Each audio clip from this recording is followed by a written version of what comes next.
क्या मतलब हराम तरीके से? शराब की बात नहीं कर रहा हूँ, ब्रांडेड सूट आपने पहना, ये भी रिस्क हराम।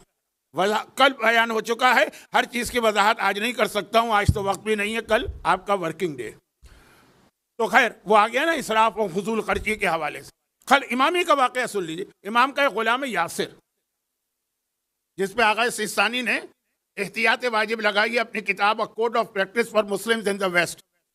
उर्दू तर्जुमा है जदीद फ़िक़ही मसाइल, अरबी किताब है अल-फ़िक़्हु लिल-मुख़्तलिबीन। उसके आखिर में जाके ये जो आप मसाला देखते हैं ना, वो 8वें इमाम की हदीस।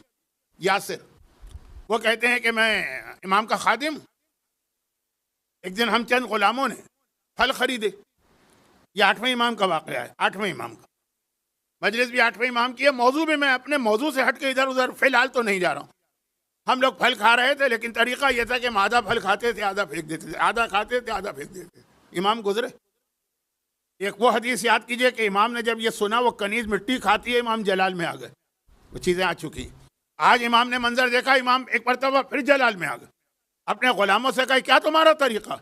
ये अल्लाह की नेमत है, इस तरह इसको नहीं फेंक सकते हो, पूरा इस्तेमाल करो। अगर पूरा इस्तेमाल करने की इस वक्त ख्वाहिश नहीं है तो जो बच जाए वो किसी मोहताज को दे दो। अगर कोई मोहताज भी नहीं तो जानवरों को खिला दो, फेंक नहीं सकते हो। ये वही इसराफ वाला फार्मूला है जो कल आया था। आगा सिस्तानी की किताब में जाइए, बिल्कुल आखिरी लास्ट चैप्टर। वो क्या है लास्ट चैप्टर? मुतफर्रिक मसाइल। बाकी तो चैप्टर जो है ना वो टॉपिक वाइज है, नमाज के मसले और कारोबार के मसले और शादी के मसले और हिजाब के मसले। चैप्टर आखिर में मुतफर्रिक, छोटे छोटे मसले। सवाल है, खाना हमारे यहाँ बच जाता है, थोड़ा सा बचा भी नहीं का, वो प्लेट में या देगची वगैरह में कुछ खाना है और हम उसको धोते हैं तो वो चला जाता है। धोने के साथ ही सिंक में और वॉश बेसन से। एहतियात वाजिब है कि यह अमल हराम है। अगर उसकी मिकदार ऐसी है कि किसी जानवर के भी काम आ सकता है तो उसे जमा करो और जानवर को खिलाओ। ये बाकायदा एहतियात वाजिब वाला, इसको फतवा तो नहीं कहेंगे, लेकिन एहतियात वाजिब का नजरिया वो यही 8वें इमाम की हदीस। गुलाम को डांट दी, आधा फल खा रहे हो, आधा फेंक रहे हो। अगर आप ये कहें कि जी वो बाकी आधा जो है वो किसको देंगे, झूठा, जानवर को दे दो, ये इमाम ने फरमाया। तो अब ये इसराफ का गुनाह तो कल आ गया और मुझे इस पे पूरी 4 या 5 मजलिस से पढ़ना थी, वक्त नहीं। आप कहेंगे अल्हम्दुलिल्लाह वक्त नहीं है, तो बच गए हम। लेकिन अब बात आगे बढ़ाइए। ये हुआ जो आपने हलाल तरीके से, जायज़ तरीके से पैसा कमाया, मेहनत करके खून पसीने की कमाई, लेकिन गलत तरीके से खर्च कर रहे हैं, वो भी गुनाह। और एक है कमाया ही गलत तरीके से। उसमें एक बात याद रखिएगा, ये मुहावरतन कह रहा हूँ, अल्फाज को ना पकड़िए। आप दुनिया का हर गुनाह कर लें, कभी किसी मोमिन का एक जौ का दाना वो आपकी गर्दन पे ना आने पाए। ये सबसे ज्यादा पकड़ होती है कयामत में और कब्र में। सबसे ज्यादा पकड़ होती है अगर किसी मोमिन का एक दिरहम, एक दीनार आपके पास नाजायज और गलत तरीके से आ गया। एक हदीस जो इतनी मोतबर है कि मराजे की जो तौज़ीउल मसाइल है ना, उसमें भी लिखी है। वरना आपको पता है कि तौज़ीउल मसाइल में हदीसें नहीं लिखी जाती, और जो मुज्तहिदीन के खिलाफ हैं वो यही आर्गूमेंट करते हैं कि इसमें तो वो अपने कौल लिख रहे हैं, इमाम की तो कोई हदीस नहीं, हम इसको क्यों माने। लेकिन समझदार लोग जानते हैं कि 50 हदीसों का खुलासा उसके अंदर आता है, 50 हदीसें पढ़ी, नतीजा उसमें आता है। लेकिन खैर, लेकिन एक हदीस आ गई कि अल्लाह के रसूल ने कहा कि अगर किसी ने एक बालिश जमीन भी किसी मुसलमान की नाजायज कब्जे में ली तो इसे बाकायदा एक हार और तौक बनाकर कयामत में इसके गले में डाला जाएगा और इसी तरह ये झुका झुका कयामत में आएगा। सिर्फ एक बालिश, एक दिरहम, एक दीनार। नजफ के कितने बड़े आलिम थे, नाम लेना तौहीन हो जाएगी इसलिए नहीं कर रहा हूं। मरने के 1 साल बाद ख्वाब में नजर आए अपने बेटे के जो खुद आलिम। बाबा आप कहाँ थे? कहा 1 साल से तो मैं हिसाब किताब देने में लगा था। किस बात का हिसाब किताब? कहा एक बार मैंने भूसे के, किसी मोमिन का भूसा जा रहा था ऊँटों पर, एक तिनका तोड़ के उससे खिलाल कर लिया। पकड़ा गया मुझे कि एक ये तिनका तुमने मोमिन की इजाजत के बगैर कैसे इस्तेमाल कर लिया। अब हो सकता है कि हमसे और आपसे इतना ना पूछा जाए क्योंकि जिनके रुतबे हैं सेवा उनकी मुश्किल।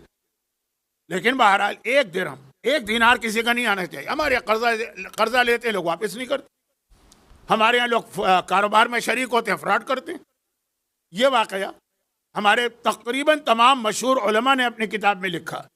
मसलन उर्दू ज़बान में मौत के हवाले से, बरज़ख के हवाले से अभी आए ना कि इमाम ने फरमाया जो 4 चीज़ों का इनकार करे, वो हमारा शिया नहीं है, उनमें से ये तीसरी चीज़।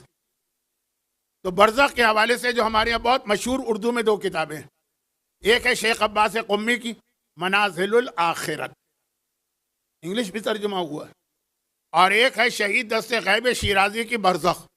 मसलन दोनों में ये वाक़या, और भी किताबों में। हिंदुस्तान में कुछ हालात ख़राब हुए,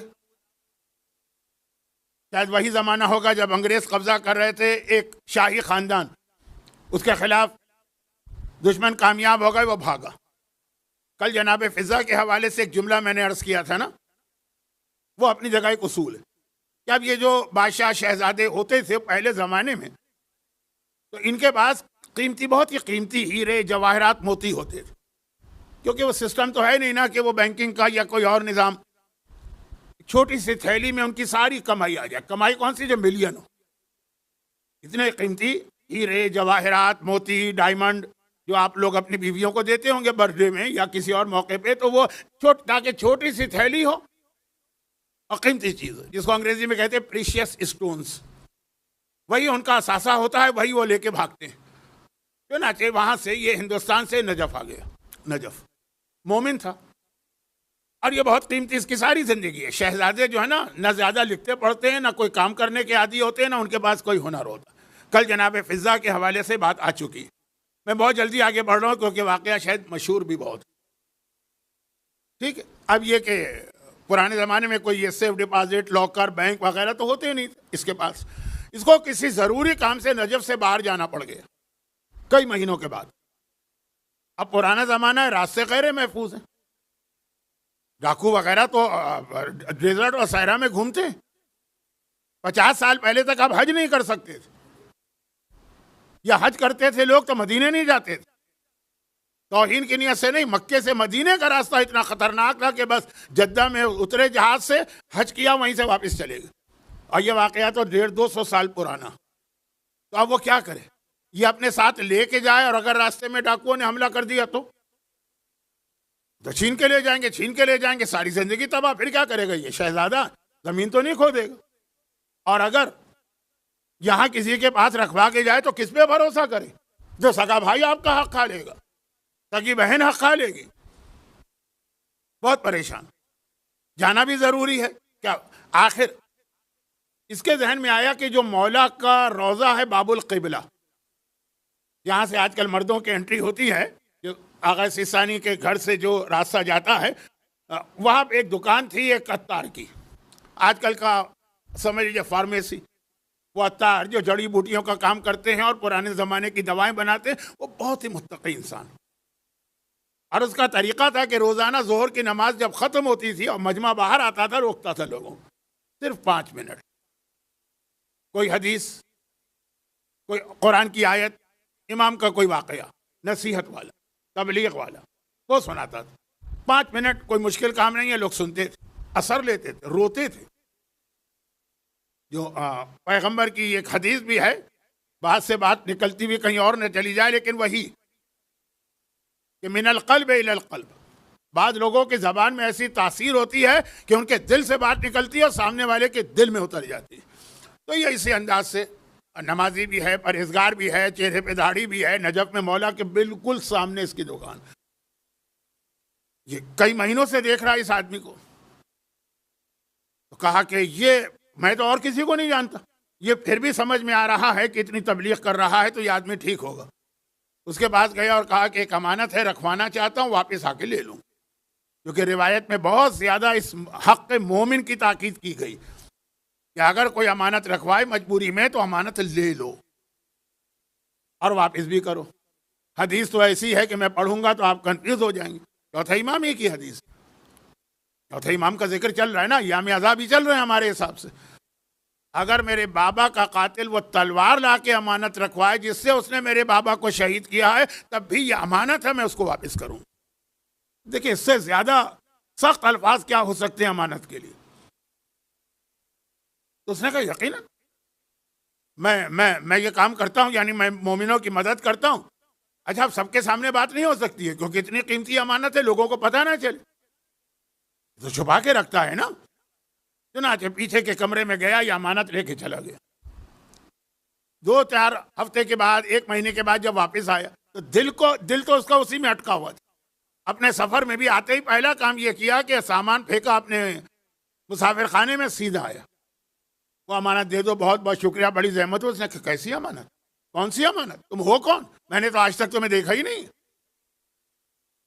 एक मरतबा घबरा गया, सरपटा गया कि मैं क्या करूं। आवाज बुलंद हुई, 10-15 आदमी जमा हो गए। क्या बात है, क्या बात है। कहा ये एक हिंदी आदमी बाहर से आने वाला मुझ पर ये तोहमत लगा रहा है कि मैं इसकी अमानत खा के बैठ गया। लोगों ने कहा जूते लगाओ इस आदमी को, हम इस बुजुर्ग को जानते हैं, इतने सालों से हमारे सामने, ये कौन अजनबी आ गया। जिसको कोई ना जानता हो तो लोग तो यही कहेंगे। गर्ज ये कि बस तकरीबन समझ लीजिए कि वाकई जूते मार के उसको दुकान से निकाल दिया गया। ऐसे आदमी पे इल्जाम।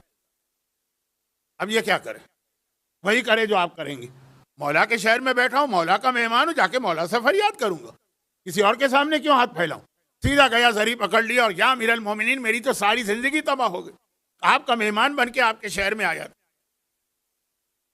एक मरतबा रोते रोते आंख लग गई, वाकई जिंदगी तबाह हो गई है इसकी।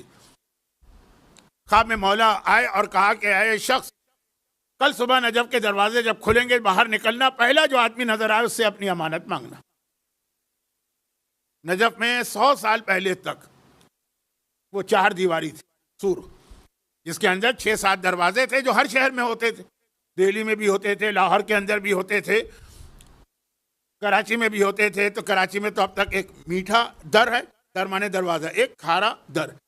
लाहौर में मोची दरवाजा, भाटी गेट, ये सारे तो ये पुराने ज़माने। नजफ में भी वो दीवार रात को बंद हो जाती थी, वो दीवार यानी दरवाजे सुबह खुलते थे, चोर ना आए, डाकू ना आए, इस तरह। खैर मौला ने कहा चला गया। सुबह जैसे ही दरवाजा खुला, बाहर निकला, सामने 90 साल का बूढ़ा, बहुत ही सही, वो नजर आ गया। और वो भी शक्ल सूरत हर एतबार से बड़ा मुकद्दस। ये शर्मा गया, मैं इससे कैसे कहूं, मेरा इससे कोई ताल्लुक ही नहीं। मैं इससे जाकर कहूं कि मेरी एक अमानत वो फुला ने दी, तुम वापस करो। अगर ये मुझसे कह देगा भाई तुम कौन हो, तो वाकई सही कहेगा। उस अत्तार ने, अब मैं उसका नाम लेता हूं, अत्तार, वो दुकानदार जो है, उसने अगर कहा तो मैं लड़ने को तैयार हो गया, क्योंकि हक था। ये तो बहरहाल वाकई सच्चा होगा कि अगर मुझसे कहेगा भाई मुझसे क्या ताल्लुक, मुझसे क्यों मांग रहे हो। वापस आ गया, सीधा आ गया मौला के पास, फिर जरी पकड़ के रो रहा है, आंख लग गई। मौला आ गए, कहा कल सुबह नजफ का दरवाजा खोले, बाहर निकलना, पहला जो आदमी नजर आया। अगले दिन भी यही हुआ, जैसे ही निकला वही नजर आया, 80-90 साल का बूढ़ा आदमी। फिर शर्मा गए। 3 दिन ये हुआ, जब तीसरी सुबह के बाद ये वापस आया, जरी पकड़ के रोने लगा। मौला आए, आज मौला जलाल में आ गए। कहा कि ऐ शख्स, मैं तुझे रोज एक हुक्म दे रहा हूं, तू मेरा हुक्म भी नहीं मान रहा, फरियाद भी कर रहा है। या तो फरियाद ना करो, मौला से कोई ताल्लुक नहीं, या ताल्लुक है तो जो कह रहे हैं अमल करो। अब तो ये जुमला बता रहा है कि आज चैप्टर क्लोज होने जा रहा है। चुनांचे चौथी सुबह भी निकला दुआ करते हुए कि खुदा करे कि कोई ऐसा आदमी आ जाए, नजर आए। वही नजर आए। डरते डरते गया, कहा कि मर्द बुजुर्ग, आप मेरी दादा की उम्र के हैं, मैं आपसे क्या कहूं, लेकिन मुझे हुक्म मिला इसलिए कह रहा हूं कि मैंने अमानत वहां रखवाई थी, मांग आपसे रहा हूं। तवक्को करा कि अभी वो आदमी भी 2-4 बातें मुझे सुनाएगा, और सही सुनाएगा।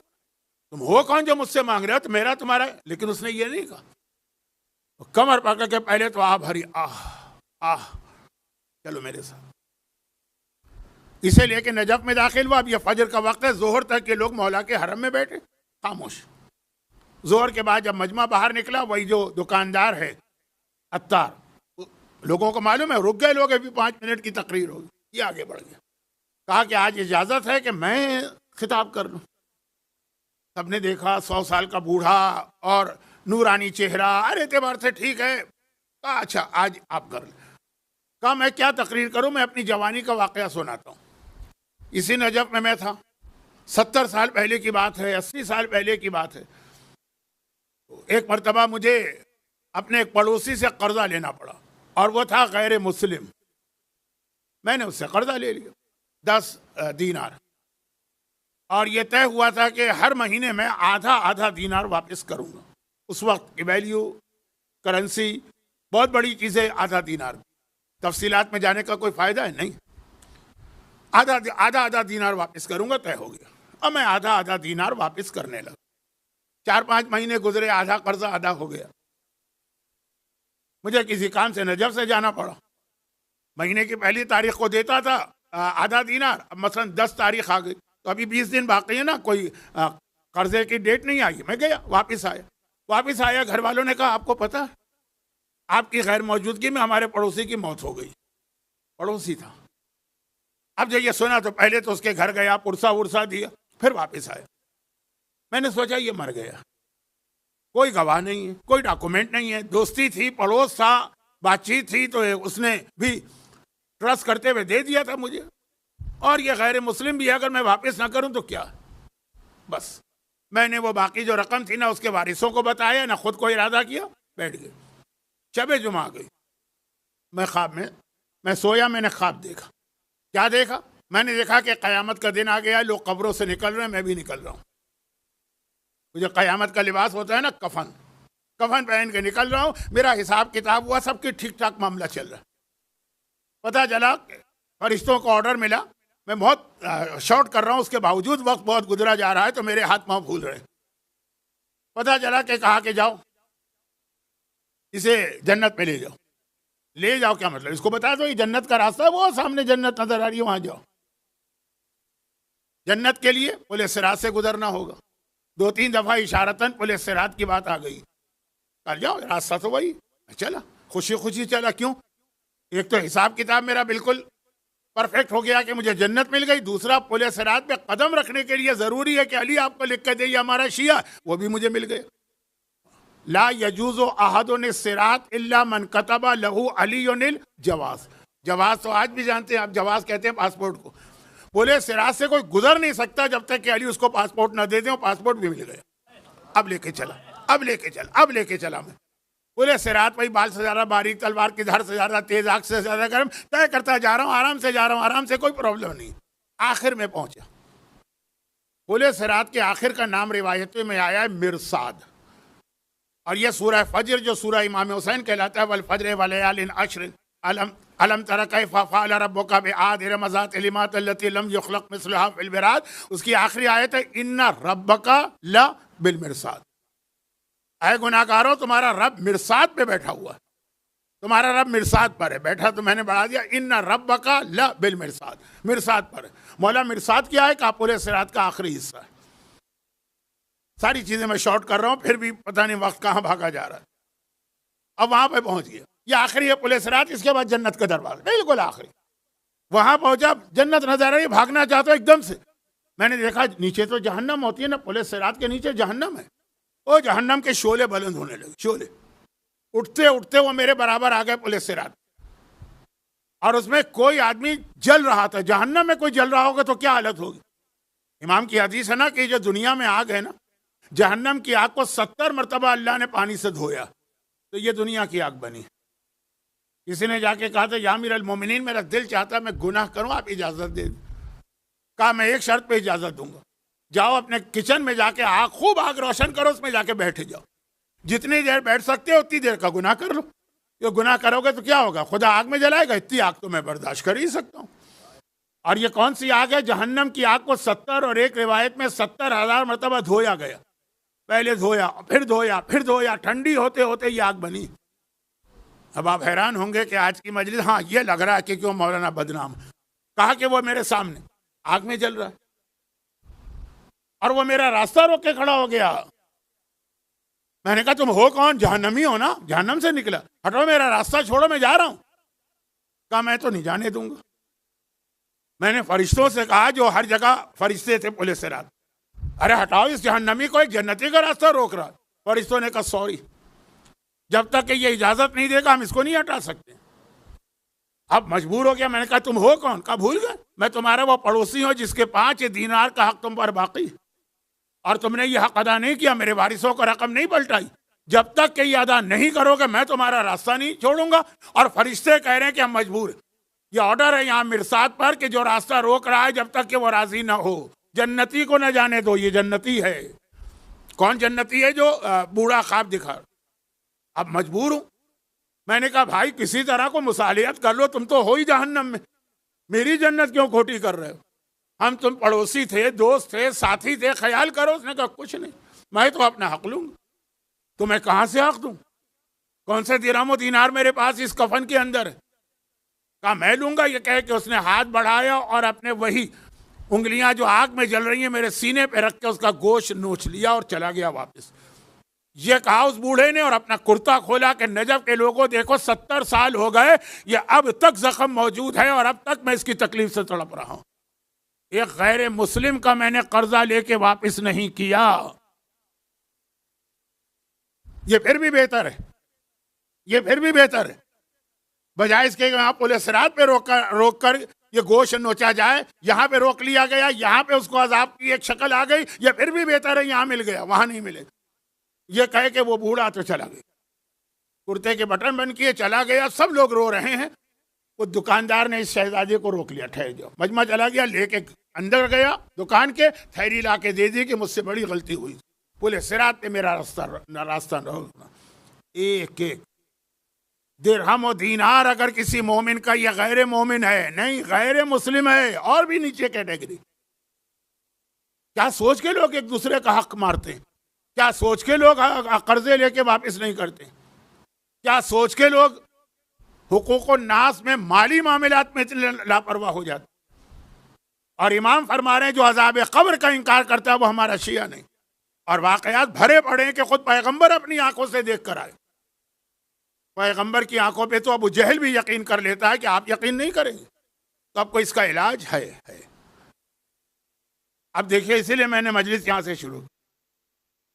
एक आदमी ने हमसे गारंटी दी हमको और हमें जमानत दी, एक आदमी ने, कि 3 जगह पे तुम्हारी मदद मैं करूंगा, एक शर्त के साथ। नंबर 1, इंदा सवाल मुनकिरिन व नकीरिन फिर कब्र। जब कब्र में मुनकिर और नकीर आके सवाल करेंगे, घबराना नहीं, मैं तुम्हारी मदद। शर्त है एक, वो शर्त मैं आखिर में बता रहा हूं।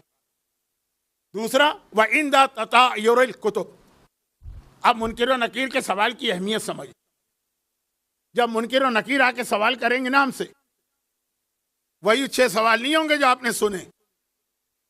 उसके बाद 3 सवाल और होंगे, जिसमें एक माल के बारे में होगा, एक जवानी के बारे में होगा, कैसे गुजारी। बुढ़ापे में तो हर आदमी मोमिन बन जाता है, लेकिन ऐसे बदबख्त हैं जो बुढ़ापे में भी मोमिन नहीं बनते। मुनकिर और नकीर 6 सवाल करेंगे अकीदे के, 3 सवाल करेंगे अमल के। 9, उसके बाद रिपोर्ट तैयार करेंगे। ठीक, पास और फेल। तो अगर वो रिपोर्ट में फेल लिख दिया तो जब तक कि कयामत नहीं आती है कब्र में अजाब ही अजाब। बहुत अहम है ना, वो सारा डिपेंड करता है उस रिपोर्ट पर, पास लिख रहे हैं कि फेल। एक शख्सियत हमसे वादा करती है कि मैं जमानत लेता हूं, मेरी गारंटी कि मैं उस वक्त तुम्हारी आके मदद करूंगा। तो अगर उसकी मदद से मुनकिर और नकीर ने हमारे फेल को पास में बदल दिया तो वारे नहीं आ रहे होगा। वह इंदा ततायुरुल कुतुब। और उस वक्त दोबारा मदद को आऊंगा जब नामा अमाल दिया जा रहा होगा। वो भी बहुत अहम मरहला।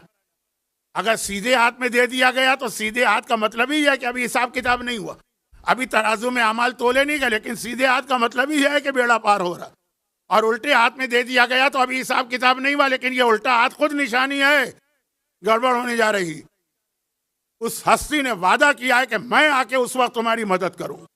उसने अगर नामा अमाल सीधे हाथ में दिलवा दिया तो कयामत के भी 50,000 साल, काना मिकदारुहु 50 अल्फ सना, कुरान की आयत। कयामत 50,000 साल के बराबर है। देखिए, कब्र खैरियत से गुजर गई, रिपोर्ट आ गई मलकुल मौत के पास, क्यों? उसने मदद की। कयामत के 50,000 साल खैरियत से गुजर गए, उसने मदद की। वह इंद सिरात, और मेरा वादा है, मेरी गारंटी है, लफ्ज अज़मुनो में जमानत लेता हूं, जब तुम पुलिस सिरात से गुजरोगे तो उस वक्त मैं तुम्हारी मदद करके तुम्हें जन्नत तक पहुंचाऊंगा। 3 अहम तरीन मरहले हैं आपके लिए, और तीनों पे वो आके कह रहे हैं मैं मदद करूंगा। ये कौन है? मन ज़ारनी फी हयाती औ बाद ममाती, जो मेरी जियारत को मेरी जिंदगी में आए या मेरी शहादत के बाद आए। 8वां इमाम कह रहा है मैं जमानत लेता हूं कि 3 जगह तुम्हारी मदद करूंगा।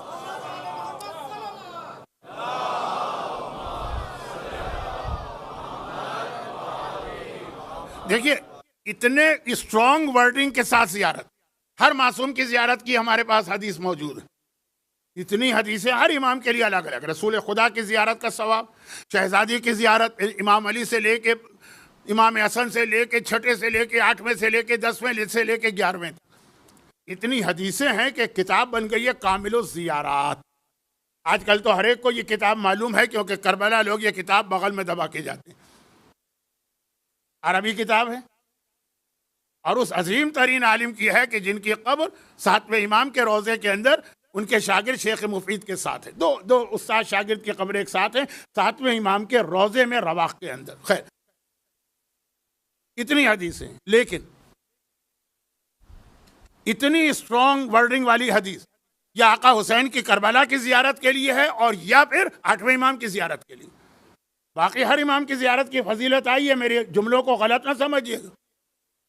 इसीलिए हमारे यहाँ हिंदुस्तान और पाकिस्तान में तरीका रहा कि नमाजों के बाद हम या आका हुसैन की जियारत पढ़ते हैं या 8वें इमाम, दोनों की पढ़ते हैं। तो बाज़ लोग जिनको ये पूरा बैकग्राउंड नहीं पता ना, वो अपनी इल्मियत जाहिर करने के लिए कहते हैं जो पढ़ो तो सबका नाम लो। जो अल्फाज आए हैं ना, तो एक आका हुसैन की के जाहिर से इतना खुदा का इतना बड़ा वादा, और एक 8वें इमाम ने खुद जमानत ली है, मेरी गारंटी है। आप दुनिया के फराडिये चीटर आदमियों की गारंटी पे पता नहीं कितने बड़े बड़े इन्वेस्टमेंट कर देते हैं। यहाँ कायनात का सबसे सच्चा इंसान आपसे एक वादा कर रहा है और एक गारंटी आपको दे रहा है।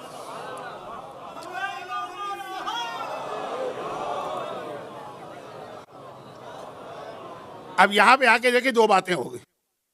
पहले तो वाकया मैंने इसलिए सुनाया कि आपको जरा अंदाजा हो जियारत की अहमियत का। बस ये ना समझे आम सफर है, टिकट कटाया, वह वीजा लिया, सामान उठाया, पहुंच गए। समझे कि कहाँ जा रहे हैं, ये आपको कहाँ कहाँ फायदा पहुंचाएगा। और ये वाला हिस्सा मेरी 2 दिन की मजलिस से जाके मिल गया। कैसे? पिछले 2 दिन क्या मौजूद था कि जियारत पे जाने वाले ऐसे भी हैं जिन्हें देखकर मासूम मुंह फेर लेते। वो मजलिसें आ चुकी।